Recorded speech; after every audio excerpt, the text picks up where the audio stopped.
नमस्कार दोस्तों, स्वागत है आप सभी का हमारे चैनल पर। अभी तक की सारी बड़ी और जरूरी खबरें हम आपके लिए लेकर आए दोस्तों। तो चलेंगे एक एक बड़ी खबर की ओर, लेकिन उससे पहले अगर आप मानते हैं कि मोदी है तो हर चीज मुमकिन है, तो अभी कर दीजिए इस वीडियो को लाइक, चैनल को कर दीजिए सब्सक्राइब, बेल आइकॉन दबाइए, साथ ही कमेंट बॉक्स में लिख दीजिएगा जय हिंद। तो चलते पहली बड़ी खबर की ओर, जहां आपको बताएंगे कि जापान ने दिया शी जिनपिंग को भी एक बड़ा झटका। जी हाँ दोस्तों, बताएंगे किस बात को लेकर। साथ ही आपको बताएंगे जहां पर इजराइल ने तबाह किया ईरान का परमाणु ठिकाना। जी हाँ दोस्तों, साथ ही अमेरिका के टाइम्स स्क्वायर पर भी गूंजा बाइकॉट चाइना के नारे। जी हाँ दोस्तों, साथ ही आपको बैंक से जुड़ी खबरें बताएंगे। अगर आप इतने से ज्यादा अमाउंट बैंक से निकालते हैं या एटीएम से निकालते हैं तो आपको देना पड़ सकता है टैक्स। दोस्तों तो बने रहिएगा वीडियो के अंत तक, हम आपको सारी बड़ी खबरें, सारी बड़ी स्कीम, सारी ट्रेनें से जुड़ी खबरें लेकर आए दोस्तों। और अंत में इस वीडियो को शेयर जरूर कर दीजिएगा अपने भाई बंधुओं में। तो चलते पहली बड़ी खबर की और, जहां आपको बता दें जापान ने दिया शी जिनपिंग को बड़ा झटका,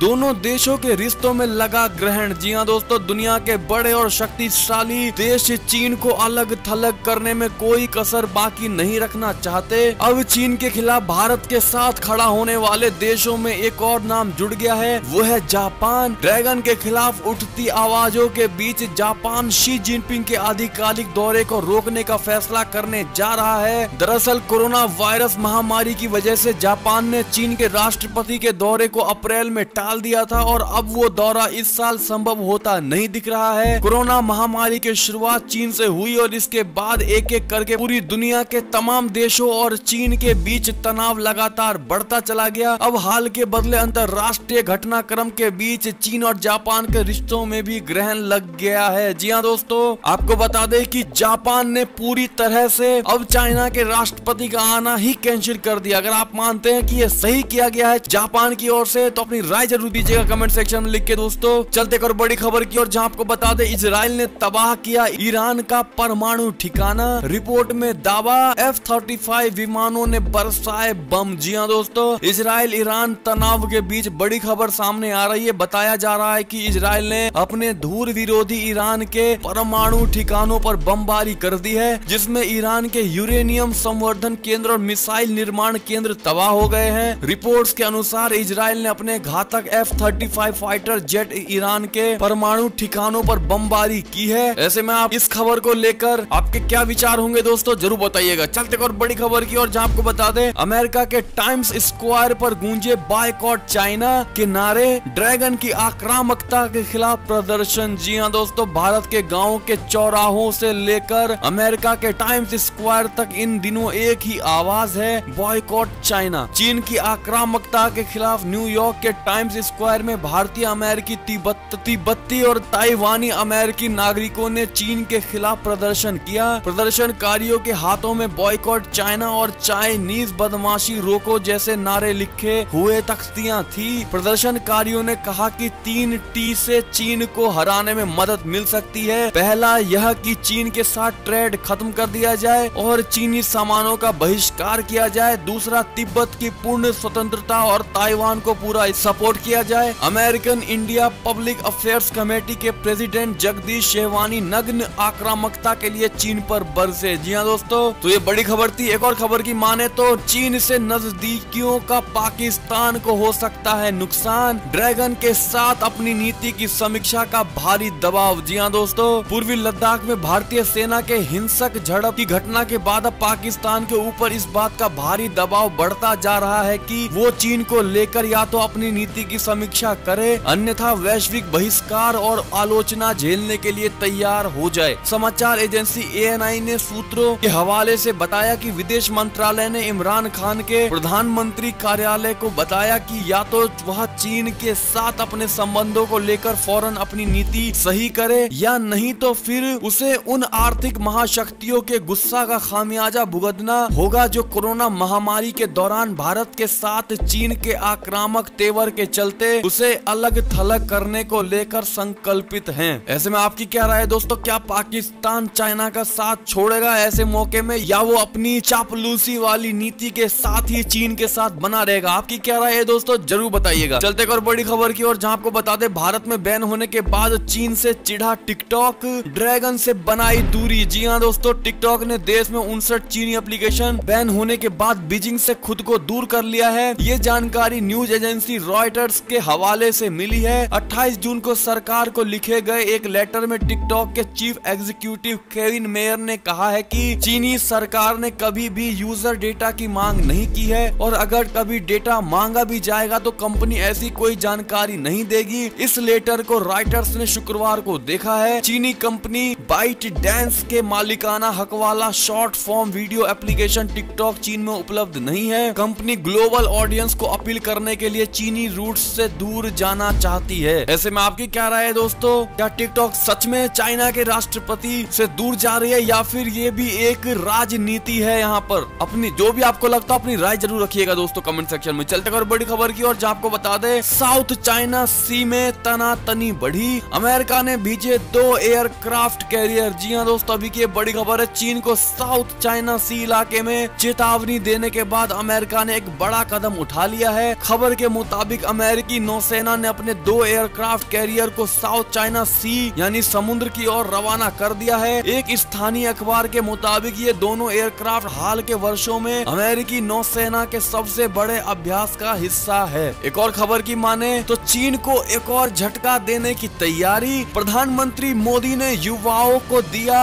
ऐप बनाने का चैलेंज। जी हाँ दोस्तों, चीन के 59 एप्लीकेशन को बैन करके प्रधानमंत्री नरेंद्र मोदी ने ड्रैगन को जिस प्रकार से बड़ा झटका दिया है। गलवान घाटी में दोनों देशों के सैनिकों के बीच हुई हिंसक झड़प के बाद सरकार चीन पर डिजिटल स्ट्राइक कर चुकी है। इन सब के बीच प्रधानमंत्री मोदी अब एप्स के मामले में भारत को आत्मनिर्भर बनाने में जुट गई है। उन्होंने शनिवार को कहा कि वो आत्मनिर्भर Bharat application innovation challenge launch करने जा रहे हैं। पीएम मोदी ने कहा कि हमारे युवा आगे आए और ट्विटर, फेसबुक और टिकटॉक जैसे भारतीय एप्लीकेशन बनाए। मैं भी इन्हें ज्वाइन करूंगा। प्रधानमंत्री मोदी ने ट्वीट करके कहा कि आज मेड इन इंडिया एप्स बनाने के लिए तकनीकी और स्टार्टअप कम्युनिटी के बीच अपार उत्साह है। ऐसे में दोस्तों, अगर आप मानते हैं कि प्रधानमंत्री मोदी ने बिल्कुल सही राय रखी है भारत के यूथ के सामने और उन्होंने जिस प्रकार से एप्लीकेशन बनाने के लिए भारतीय लोगों को कहा है दोस्तों, अगर इसका आप दिल से समर्थन करते हैं और पूरी 100% समर्थन करते हैं दोस्तों, तो कमेंट सेक्शन में लिख के बताइएगा कि आप 100% समर्थन करते हैं मोदी जी के भारतीय एप्लीकेशन का। एक और खबर की माने तो मुंबई आतंकी हमले को लेकर हिरासत में ही रहेगा आरोपी तहव्वुर राणा। भारत ने यूएस से किया प्रत्यर्पण का अनुरोध। जी हाँ दोस्तों, एक और खबर की माने तो सीमा पार से ड्रोन के जरिए स्नाइपर गन भेज रहा है पाकिस्तान। एनआईए करेगी इसकी जांच। जी हाँ दोस्तों, पाकिस्तान लगातार अपने नापाक मंसूबों को अंजाम देने की फिराक में लगा रहता है। बीएसएफ यानी सीमा सुरक्षा बल और जेकेपी यानी जम्मू कश्मीर पुलिस की हालिया रिपोर्ट में एक बार फिर से इस बात की तस्दीक हुई है। सूत्रों के मुताबिक जानकारी मिली है कि बीएसएफ और जेकेपी ने गृह मंत्रालय को एक रिपोर्ट सौंपी है जिसमें कहा गया है कि अंतरराष्ट्रीय सीमा के पार से जैश-ए मोहम्मद के आतंकी आईएसआई यानी इंटर सर्विसेज इंटेलिजेंस और पाकिस्तान रेंजर्स ड्रोन के जरिए भारतीय सीमा में हथियार भेजते हैं।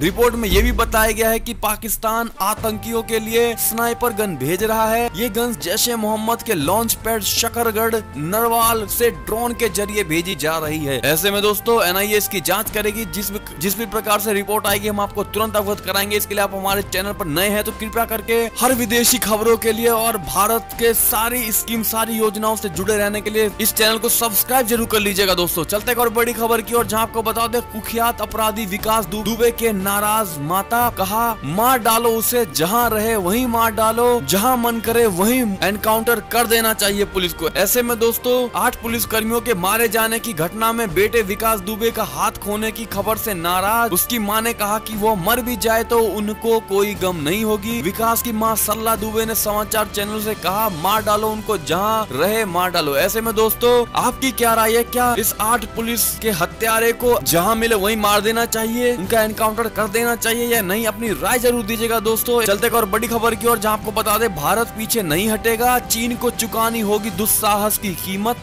प्रधानमंत्री मोदी के लेह दौरे पर बोले पूर्व सैनिक। जी हाँ दोस्तों, रणनीतिक मामलों के विशेषज्ञों ने शनिवार को कहा कि प्रधानमंत्री नरेंद्र मोदी ने लद्दाख का दौरा करके बहुत स्पष्ट संदेश दिया है कि भारत पूर्वी लद्दाख में पीछे हटने वाला नहीं है और वह दृढ़ता से हालात से निपटेगा तथा उसके सशस्त्र बल देश के भूभागों की रक्षा के लिए ठोस दृष्टिकोण अपना रहे हैं। उन्होंने ये भी कहा कि चीन लद्दाख, दक्षिण चीन सागर और हिंद प्रशांत क्षेत्र में आक्रामक सैन्य मौजूदगी के लिए अंतर्राष्ट्रीय स्तर पर अलग थलग पड़ता जा रहा है और समय आ गया है कि भारत हालात का फायदा उठाए। ऐसे में अगर आप भी मानते दोस्तों कि भारत कभी पीछे नहीं हट सकता है और भारतीय सैनिकों में शौर्य की कमी नहीं है, तो इस बात को आप कमेंट सेक्शन में लिख के बताइएगा दोस्तों, ताकि आपकी बात सैनिक तक पहुंचे और उनका और मनोबल बढ़े। चलते हैं और बड़ी खबर की और जहां आपको बता दें, नेपाल से खबर है, प्रधानमंत्री ओली का इस्तीफा देने से इनकार, नेपाल कम्युनिस्ट पार्टी में विभाजन तय है। जी हाँ दोस्तों, नेपाल में राजनीतिक संकट और भी गहरा गया है। आज होने वाली नेपाल कम्युनिस्ट पार्टी की स्थायी समिति की बैठक टल गई है। नेपाल कम्युनिस्ट पार्टी के नेता पुष्प कमल दहल प्रचंड प्रधानमंत्री केपी शर्मा ओली से नहीं मिलने पहुंचे हैं। इसी के साथ नेपाल कम्युनिस्ट पार्टी विभाजन की ओर बढ़ती दिख रही है। प्रधानमंत्री केपी शर्मा ओली ने इस्तीफा देने से साफ इनकार कर दिया है। ऐसे में अगर आप चाहते हैं कि ओली को जल्द से जल्द इस्तीफा देना चाहिए दोस्तों, तो ये बात आप जरूर लिखकर बताइएगा। चलते हैं और बड़ी खबर की और जहां आपको बता दें कि क्वारंटाइन सेंटर का सच दिखाने के लिए पाकिस्तान में 2 पत्रकारों को किया गया प्रताड़ित। जी हाँ दोस्तों, पाकिस्तान की इमरान खान सरकार मीडिया की आजादी पर अंकुश लगाने पर आमादा है। पाकिस्तान में 2 पत्रकारों को केवल इसलिए बुरी तरह प्रताड़ित किया गया क्योंकि उन्होंने बालूचिस्तान में बने क्वारंटाइन सेंटर की असल तस्वीर देश के सामने रखने का प्रयास किया। इन पत्रकारों को 3 दिनों तक बंधक बनाकर रखा गया और जमकर मारपीट की गई। रिपोर्ट्स विदाउट बॉर्डर्स की एक रिपोर्ट के अनुसार उर्दू भाषी चैनल समा न्यूज टीवी के पत्रकार सईद अली अजाकई और पश्तून भाषा के खैबर न्यूज टीवी के अब्दुल मतीन अजाकई को अफगान सीमा के पास स्थित चमन शहर में फ्रंटियर कॉप्स कमांडर सेंटर बुलाया गया था। यहाँ उन्हें 3 दिनों तक प्रताड़ित किया गया। ऐसे में दोस्तों, पाकिस्तान का मीडिया को लेकर भी हाल बुरा है। वहाँ पर मीडिया की आजादी बिल्कुल भी नहीं है दोस्तों, और जिस प्रकार से कोई आम नागरिक अगर पत्रकारों को मारता है तो ये बात समझ में भी आती है, परंतु वहाँ पर आर्मी के लोग इस तरह की बदसलूकी कर रहे हैं दोस्तों, तो आप समझ सकते हैं कि किस प्रकार का देश है पाकिस्तान और किस प्रकार की सरकार है वहाँ पर। ऐसे में आपकी क्या राय है इस बात को लेकर, जरूर बताइएगा। एक और खबर की माने तो कानपुर से खबर है, चौबेपुर के एसएचओ विनय तिवारी को सस्पेंड कर दिया गया है, जो कि विकास दुबे से मिली भगत में शामिल थे। जी हाँ दोस्तों, ये बड़ी खबर थी। एक और खबर की माने तो ग्राहकों के लिए अलर्ट, अगर की इतने से ज्यादा की नगद निकासी तो लगेगा इनकम टैक्स। जी हाँ दोस्तों, अगर आप भारतीय स्टेट बैंक के ग्राहक हैं तो फिर ये अलर्ट आपके लिए ही है। बैंक ने अपने ग्राहकों से कहा है कि अगर वो एक साल में 20 लाख रुपए से ज्यादा की नगद निकासी करते हैं तो फिर उनको टैक्स देना पड़ेगा। हालांकि वो इस टैक्स को लगने से बचा भी सकते हैं। जी हाँ दोस्तों, बैंक ने कहा है कि जो ग्राहक एक साल में 20 लाख रुपए से ज्यादा की निकासी खाते से कैश के जरिए करेंगे तो फिर उनके ऊपर टैक्स कटेगा। हालांकि बैंक ने ग्राहकों को 3 आसान से तरीके भी बताए हैं जिनके जरिए टैक्स को काटने से रोका जा सकता है। बैंक ने इस बारे में सोशल मीडिया पर ट्वीट करके जानकारी दी है। पिछले 3 सालों से सेक्शन 194N के तहत 20 लाख रुपए से ज्यादा की निकासी पर टीडीएस कट रहा है। जी हाँ दोस्तों, आपको बता दें आप क्या करेंगे तो टैक्स नहीं कटेगा। बैंक ने कहा है कि ऐसे ग्राहकों को अपने पैन कार्ड की डिटेल्स देनी होगी। अगर ग्राहक के पास पैन नहीं है तो फिर ज्यादा टैक्स कटेगा। ग्राहकों को अपने ITR की डिटेल्स भी बैंक को देनी होगी। ऐसे में आप में से कितने ऐसे लोग हैं जिनका अकाउंट SBI बैंक में है और उनको किसी तरह की बैंक से जुड़े सवाल करने दोस्तों, तो आप हमसे कमेंट सेक्शन में पूछ सकते हैं। हम आपको अगले खबर में इसकी जानकारी जरूर देंगे। चलते और बड़ी खबर की ओर, जहां आपको बता दें कोरोना पर कई देश आंकड़ों को झुठला रहे हैं, इसका बुरा अंजाम होगा। जी हां दोस्तों, WHO ने कहा है ये बात। बता दें विश्व स्वास्थ्य संगठन ने कोरोना वायरस से गंभीर रूप से प्रभावित देशों से जगने की अपील की है और कहा है कि झगड़ने की जगह वास्तविक स्थिति पर ध्यान दें और महामारी को काबू करें। WHO के इमरजेंसी डायरेक्टर माइक रेयान ने जिनेवा में को संबोधित करते हुए कहा कि लोगों को जागने की जरूरत है। आंकड़े और जमीनी हकीकत झूठ नहीं बोल रहे हैं। ऐसे में क्या आपका भी मानना है दोस्तों कि बहुत से देश जो है अपने कोरोना के आंकड़ों को लेकर छुपा रहे हैं? अगर ये बात आपको भी लगती है तो जरूर बताइएगा। चलते और बड़ी खबर की ओर, जहां आपको बता दें कि पाकिस्तान के विदेश मंत्री शाह महमूद कुरैशी पाए गए कोरोना पॉजिटिव,